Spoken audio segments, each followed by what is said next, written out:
अस्सलाम वालेकुम। जावेद चौधरी साहब ने जनरल बाजवा साहब का तफसीली मौक़िफ़ दिया है अपने एक नए आर्टिकल में। और उस आर्टिकल में जावेद चौधरी साहब ने जनरल बाजवा साहब से कई सवाल पूछे हैं। एक सवाल ये पूछा कि क्या जनरल बाजवा साहब आपने अदम एतमाद के बाद इमरान खान साहब को यह मशवरा दिया था कि कौमी असम्बली से इस्तीफे ना दें? तो जनरल बाजवा साहब ने कहा कि जी हाँ, मैंने इमरान खान साहब को मैसेज किया था और मैंने कहा था कि आपने कौमी असम्बली से इस्तीफे नहीं देने।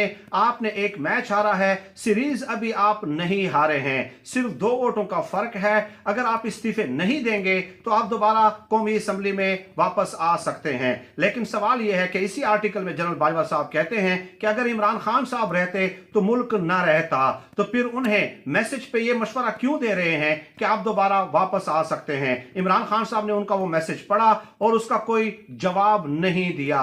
ठीक है, आपकी राय का मैं मुंतजिर रहूंगा।